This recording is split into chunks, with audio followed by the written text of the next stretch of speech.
کبھی سوچا ہے ایک شخص جو یتیم تھا، غریب تھا، طاقتوروں کے درمیان بے سہارا تھا، لیکن وہی شخص پوری انسانیت کا رہبر بن گیا۔ اس نے دشمنوں کو معاف کیا، غلاموں کو آزاد کیا، عورتوں کو عزت دی، یتیموں کو سہارا دیا اور دنیا کو تاریکیوں سے نکال کر روشنی میں لا کھڑا کیا۔ یہ کہانی ہے اس ہستی کی جس کی زندگی کا ہر لمحہ مشعل راہ ہے۔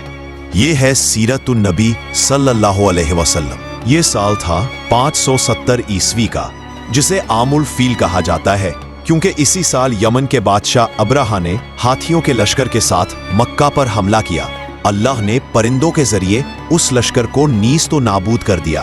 اسی سال مکہ میں آمنہ کے گھر ایک بچے کی پیدائش ہوئی۔ اس بچے کا نام رکھا گیا محمد صلی اللہ علیہ وسلم۔ آپ کے والد حضرت عبداللہ پہلے ہی وفات پا چکے تھے۔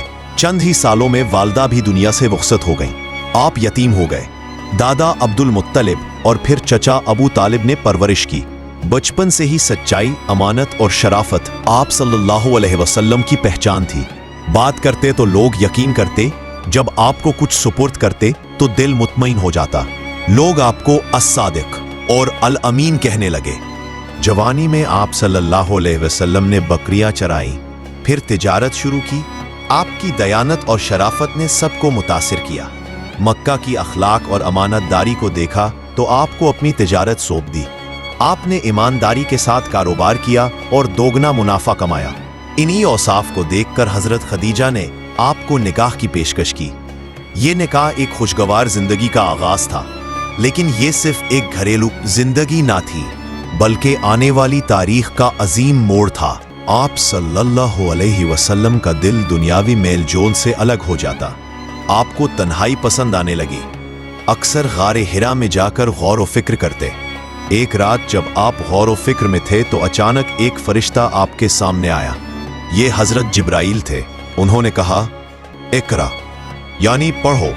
آپ صلی اللہ علیہ وسلم گھبرا گئے۔ یہ پہلی وحی تھی جو روشنی کا آغاز تھی۔ اس کے بعد آپ صلی اللہ علیہ وسلم نے دعوت اسلام کا آغاز کیا۔ سب سے پہلے اپنے گھر والوں، پھر قریبی دوستوں کو اسلام کی طرف بلایا۔ حضرت علی، حضرت ابو بکر اور حضرت خدیجہ ایمان لانے والوں میں سب سے پہلے تھے۔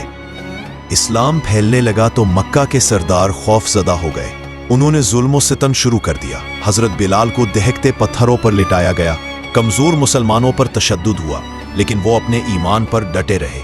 مسلمانوں پر 3 سال تک شعبہ ابی طالب میں بائیکاٹ کیا گیا۔ بھوک اور پیاس سے لوگ نڈھال ہو گئے، مگر ایمان کمزور نہ ہوا۔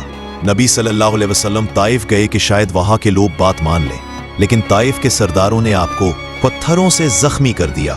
خون بہہ رہا تھا، مگر آپ نے بد دعا نہ دی، صرف یہ کہا، اے اللہ ان کو ہدایت دے دے۔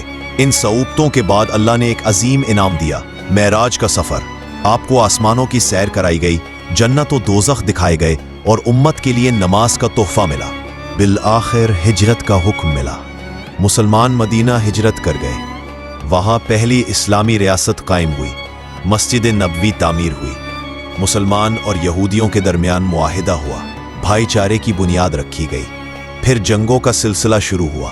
بدر کی جنگ میں کمزور مسلمانوں نے طاقتور دشمن کو شکست دی۔ احد کی جنگ میں آزمائش آئی، لیکن امت نے صبر کیا۔ خندق کی جنگ میں مدینہ کو دشمنوں سے بچا لیا گیا، اور پھر وہ دن آیا جب نبی علیہ السلام اپنے دشمنوں کے شہر مکہ میں فاتحانہ داخل ہوئے۔ لیکن آپ علیہ السلام نے انتقام نہ لیا، بلکہ فرمایا، آج تم پر کوئی گرفت نہیں، جاؤ تم سب آزاد ہو۔ یہ دنیا کی سب سے بڑی معافی تھی۔ حیات طیبہ کے آخری حصے میں آپ نے حجۃ الوداع کیا۔ اس موقع پر آپ نے ایک خطبہ دیا جو انسانیت کا سب سے بڑا منشور ہے۔ اس میں فرمایا، اے لوگو، تمہارا خون، تمہارا مال اور تمہاری عزت ایک دوسرے پر حرام ہے۔ سب انسان آدم کی اولاد ہے۔ عربی کو اجمی پر اور اجمی کو عربی پر کوئی فضیلت نہیں۔ عورتوں کے حقوق کا خیال رکھو، غلاموں کے ساتھ نرمی کرو اور میری تعلیمات کو مضبوطی سے تھام لو۔ یہ پیغام تھا کہ اسلام کسی ایک قوم کے لیے نہیں، بلکہ پوری انسانیت کے لیے ہے۔ کچھ عرصے بعد جب آپ کی وفات کا وقت قریب آیا تو حضرت جبرائیل بار بار آپ کے پاس آتے، امت کے احوال سناتے اور اللہ کی رحمت کا پیغام دیتے۔